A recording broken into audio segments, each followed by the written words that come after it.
نحمده ونصلي على رسوله الكريم۔ آپ کا یہ شہر کرنول ہندوستان کے جنوبی علاقے کا بڑا اہم شہر ہے، جو ایک زمانے میں ریاست کا پائے تخت بھی رہ چکا ہے۔ اور اگر ہم ریاست آندھرا پردیش کی بات کریں تو شاید کہ سب سے زیادہ مسلم آبادی کا شہر ہے۔ اور یہ بھی بڑی اہم بات ہے کہ یہاں علماء کی، حفاظ کی، خطبہ کی، مشائخ کی کثرت ہے،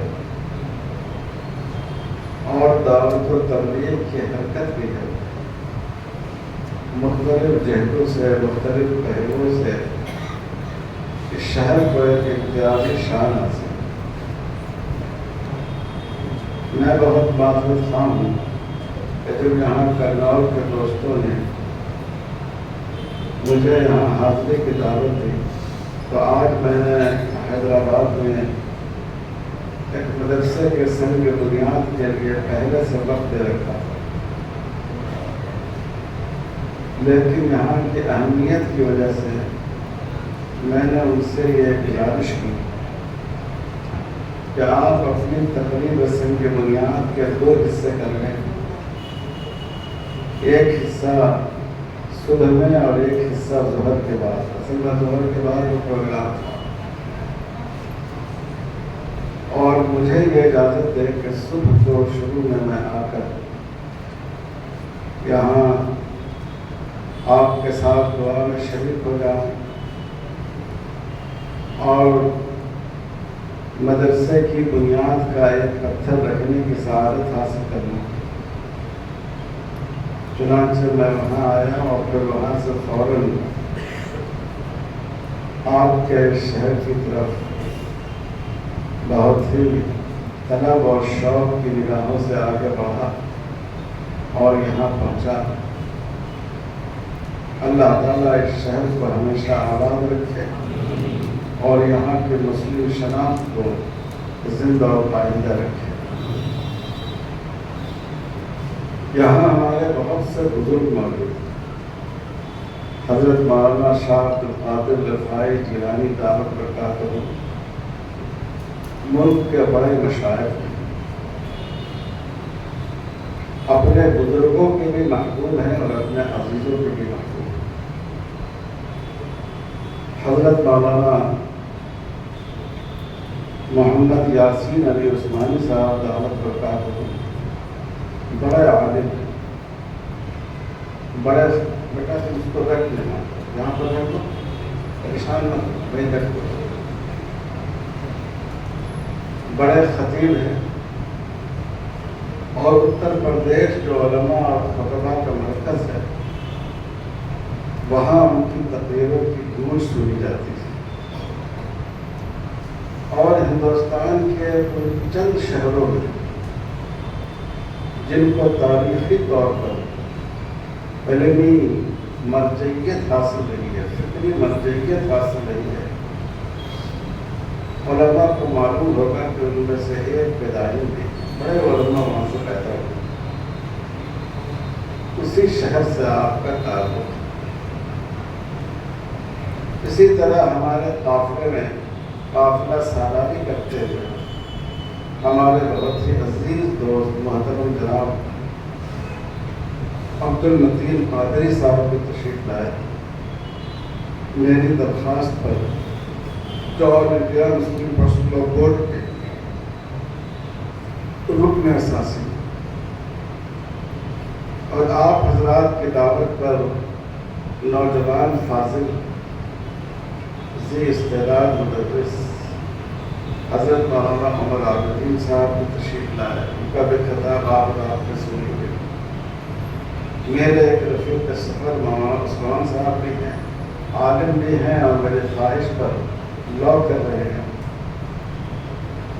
ہماری کوشش ہے پچھلے 8-10 چند سالوں میں ہم نے تقریباً 10-12 علماء کو لا میں داخل کرایا ہے، جن میں سے بعض پریکٹس بھی کر رہے ہیں۔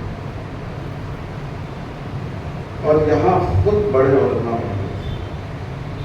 حضرت مولانا ذاکر صاحب شادی پوری ریاست ان کو جانتی ہے. اور کئی ہمارے بزرگ علماء ماشاء اللہ اس شہر کی زینت ہے، جن کے علم کی روشنی دور دور تک پہنچتی ہے. میں نے سنا ہے کہ اس نشست میں زیادہ علماء اور خواص کو دعوت دی گئی. کیا یہ بات صحیح ہے؟ اس مجمع میں جو علماء ہیں کیا وہ تبادل سے کام نہ لیتے ہوئے اپنا ہاتھ اٹھا سکتے ہیں؟ علماء کرام ہاتھ اٹھا سکتے ہیں؟ ماشاء اللہ بہت بڑی تعداد ہے ہاتھ گرا رہی. میں آپ حضرات سے بہت ہی مختصر وقت میں 2-3 بنیادی باتیں کرنا چاہتا ہوں. ووٹ کا جو پیغام ہے اور اس وقت کے حالات کا جو تقاضا ہے وہ آپ کے سامنے میں رکھنا چاہتا ہوں. پہلی بات یہ ہے، ووٹ کا پہلا پیغام ہے مسلمانوں کا اتحاد. ہر قیمت پر ہم کو اپنے اتحاد کو قائم رکھنا ہے. ہمارے درمیان اختلاف کوئی بڑا اختلاف نہیں، چھوٹے موٹے اختلافات. کیا اللہ کی ذات میں کسی کو اختلاف ہے؟ کیا رسول اللہ صلی اللہ علیہ وسلم کی عظمت میں کسی کو اختلاف ہے؟ کیا قرآن مجید کی حقانیت میں کسی کو اختلاف ہے؟ کیا حضور پر سلسلہ نبوت کے ختم ہو جانے میں کسی کو اختلاف ہے؟ کم سے کم 98% بنیادیں وہ ہیں جن میں ہم سب اکا دکا مسائل میں اختلاف ہے. جو ہمارے دشمن ہیں ان کا اختلاف ہم سے اور آپ سے بہت بڑا ہے. ہمارے اسی گروپ میں کچھ لوگ وہ ہیں جو شری رام جی کا نعرہ لگاتے ہیں. پہلے تو ان کو بادشاہ مانتے تھے، اب ان کو بھگوان مانتے ہیں، بھگوان کا اوتار مانتے ہیں. اور راون کا پتلا جلاتے ہیں، راون کو برا بھلا کہتے ہیں. اور اسی ملک میں ایسے لوگ بھی ہیں جو راون کو خدا مانتے ہیں اور رام جی کا پتلا جلاتے ہیں. سوچیے کتنا بڑا اختلاف. لیکن آپ کی دشمنی نے دونوں کو متحد کر رکھا ہے. کسی ملک میں ہمارے درازدار وطن میں وہ لوگ بھی ہیں جو 3 خدا کو مانتے ہیں، تثلیث کے قائل ہیں. اور وہ بھی ہیں جو 3 کروڑ خداؤں کو مانتے ہیں. لیکن خداؤں کی کثرت کے باوجود آپ کی مخالفت نے ان کو ایک بنا دیا. اور ہمارے یہاں ساری بنیادیں اتحاد ہیں. تو کوشش کی جا رہی ہے کہ مسلمانوں کی صفوں میں اختلاف پیدا کیا جائے، چاہے وہ مسلک کے لحاظ سے ہو، چاہے چھوٹے موٹے فقہی اختلاف کی وجہ سے ہو، یہاں تک کہ ذات برادری کی وجہ سے.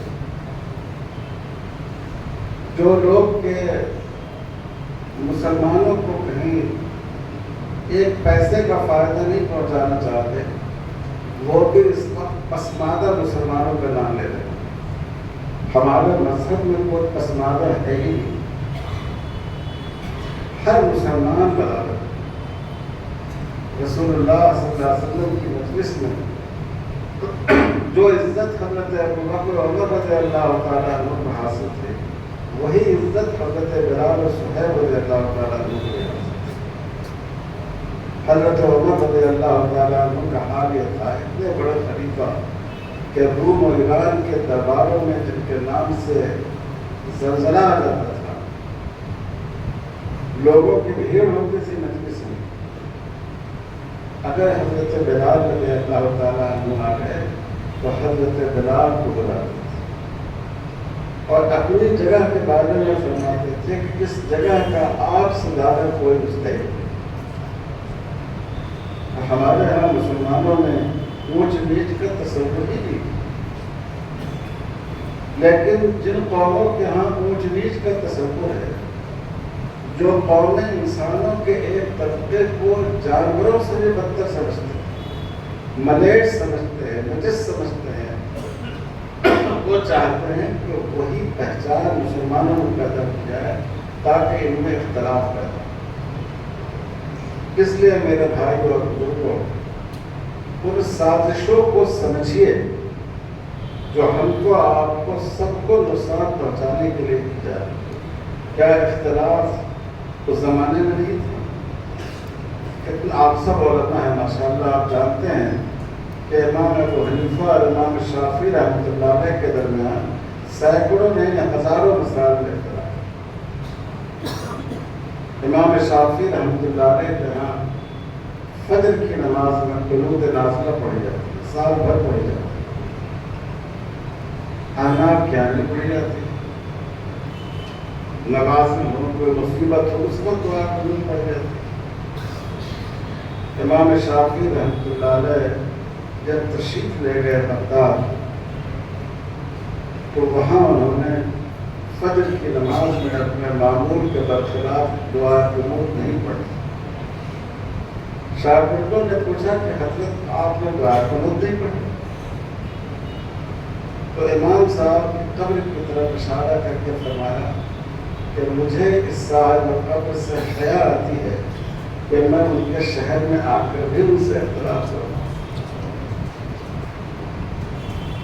یہ اختلاف ہمارے بزرگوں کا، ہمارے سلف کا اختلاف تھا۔ اختلاف بری چیز نہیں ہے، لیکن اس اختلاف کو مخالفت کا ذریعہ بنا لینا اور اپنے دشمنوں کو اس کے ذریعے فائدہ پہنچانا، یہ کسی مسلمان کی شان ہے۔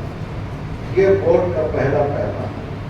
ووٹ کے پاس نہ فوج ہے، نہ پولیس ہے، کوئی طاقت نہیں ہے، نہ اڈانی اور امبانی جیسے سرمایہ دار ہیں، نہ میڈیا ہے۔ ووٹ کی طاقت امت کا اتحاد ہے، اور اسی طاقت میں لوگوں کو ووٹ سے خوف زدہ کرتا ہے۔ اس کو ہر حال میں ہم لوگوں کو قائم رکھنا ہے۔ دوسری بات یہ ہے دوستو کہ قوانین شریعت پر جو حملے ہوتے ہیں، اگر ہم غور کریں تو میں یہ تو امید نہیں کر سکتا کہ دانستہ طور پر ایسا ہوتا ہے، لیکن انجانے طور پر ہم اپنی غلطیوں کی وجہ سے شریعت کو بدنام کرتے ہیں۔ شریعت میں طلاق کی گنجائش رکھی گئی، لیکن کب رکھی گئی؟ جب رشتے کو بچانے کی کوئی صورت باقی نہ رہے، اور جب کسی طرح اس رشتے کو قائم رکھنا ممکن نہ رہ جائے، ساری تدبیریں کر لی جائے، دونوں خاندان کے بزرگ کو بیٹھ کر سلجھانے کی کوشش کرے اور معاملہ سلجھ نہیں پائے، تب شریعت نے طلاق کی گنجائش رکھی۔ اور پھر بھی حضور صلی اللہ علیہ وسلم نے فرمایا ابغض المباحات الی اللہ الطلاق۔ شریعت میں جن باتوں کی گنجائش رکھی گئی ہے ان میں سب سے زیادہ ناپسندیدہ چیز طلاق ہے۔ اگر آپ کی طبیعت خراب ہو، علاج ہو، ڈاکٹر کہے کہ صاحب دوا سے بھی کام چل سکتا ہے اور آپریشن سے بھی علاج ہو سکتا ہے، تو ہر آدمی کہے گا کہ ڈاکٹر صاحب آپریشن مت کیجیے، دوا دیں۔ لیکن اگر ڈاکٹر نے کہا کہ کوئی دوا ہے ہی نہیں، سوائے سرجری کے علاج کی کوئی صورت نہیں ہے، تو آپ مجبور ہو کر سرجری کو گوارا کر لیں گے۔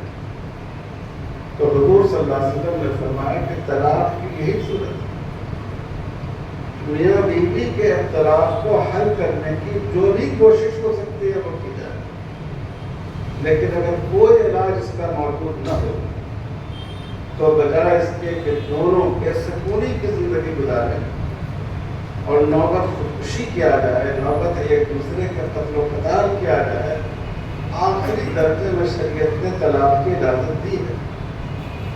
لیکن کیا آج کل ہمارے یہاں جو طلاق کے واقعات پیش آتے ہیں اس کا لحاظ رکھا جاتا ہے؟ چھوٹی چھوٹی باتوں پر بعض دفعہ سسرال والوں کو ذلیل کرنے کے لیے طلاق دے دی جاتی ہے۔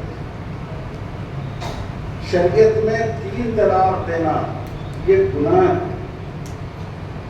رسول اللہ صلی اللہ علیہ وسلم سے پہلے زمانے جاہلیت میں طلاق کی کوئی حد نہیں تھی، سینکڑوں بار لوگ اپنی بیوی کو طلاق دیتے تھے اور سینکڑوں بار رجوع کرتے تھے، طلاق دیا اور پھر کان پکڑ کر لے آئے۔ اس میں عورت کی اہانت تھی، بے توقیری تھی۔ اسلام نے عورت کے وقار کو بحال کرنے کے لیے قانون بنایا کہ تم کو 1 اور 2 طلاقیں دینے کی اجازت ہے۔ آخری حد تیسری طلاق کی ہے، لیکن جب تیسری طلاق ہوگی تو یہ رشتہ بالکل ختم ہو جائے گا۔ اب تمہارے حق نہیں ہے کہ اس بیوی کو لے آؤ۔ یہ حلالہ کے نام لے کر لوگ بدنام کر رہے ہیں، یہ عورت کو ذلیل کرنے کے لیے نہیں ہے، یہ عورت کے وقار کو قائم کرنے کے لیے حکم آیا۔ لیکن آج سوچئے کہ کوئی بات کو سیدھے طلاق دے دیا۔ اب جب یہ معاملہ عدالتوں میں پہنچتا ہے تو لوگ خالد کو، حامد کو، زید کو، راشد کو برا بھلا نہیں کہتے ہیں۔ لوگوں کو اللہ کے دین کے باغیوں کو موقع ملتا ہے کہ وہ قرآن کو برا بھلا کہیں، وہ ہمارے آقا صلی اللہ علیہ وسلم کے حدیثوں پر تبصرہ کریں، وہ ہماری شریعت پر تبصرہ کریں۔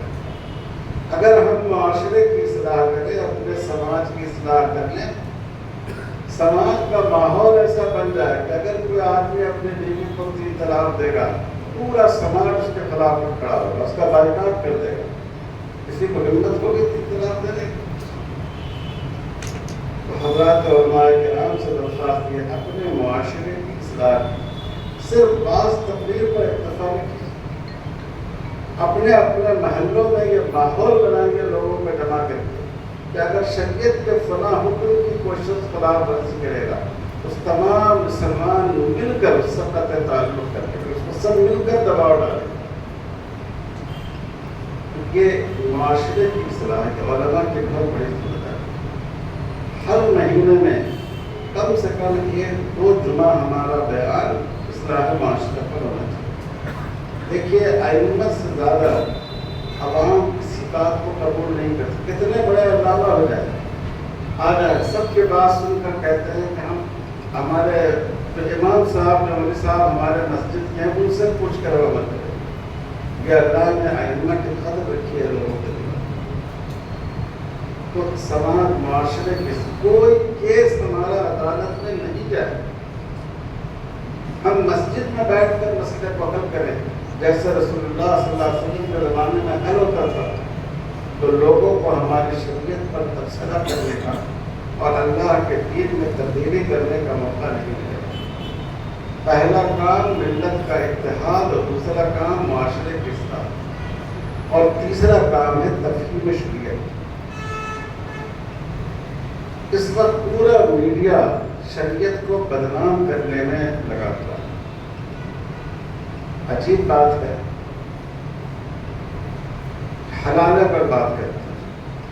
ہمارے ملک میں کورٹ نے بھی اور ایک حد تک پارلیمنٹ نے بھی لیول ریلیشن شپ کی اجازت دے دی۔ بغیر نکاح کے 2 بالغ مرد و عورت ایک دوسرے کے ساتھ زندگی گزار سکتے ہیں۔ جب آپ نے اس کی اجازت دے دی تو اب حلالت اس سے بہت کمتر چیز ہے۔ تو اس میں تو بہرحال نکاح ہوتا ہے، دونوں کی رضامندی ہوتی ہے، اس میں مہر ہوتا ہے، وہ رشتہ ہمیشہ کے لیے ہوتا ہے۔ بغیر نکاح کے جب آپ 2 مرد و عورت کو زندگی گزارنے کی اجازت دے رہے ہیں تو پھر آپ طلاق کبریٰ بناتے ہیں۔ ہمارے برادران وطن کے مذہب میں تو نیوگ کا تصور اور ستیاگ پرکاش پڑھنے کے پنڈت دیانند سرسوتی کے کہ انہوں نے یہ کہا کہ ایک عورت اگر اس کو اولاد نہ ہو تو اپنے شوہر کی موجودگی میں وہ اپنے دیور سے یا کسی اور شخص سے اولاد حاصل کر سکتی ہے۔ سوچیے کتنی گری ہوئی بات۔ لیکن لوگ شیشے کے گھر میں بیٹھ کر ہم پر آپ پر پتھر پھینکتے ہیں۔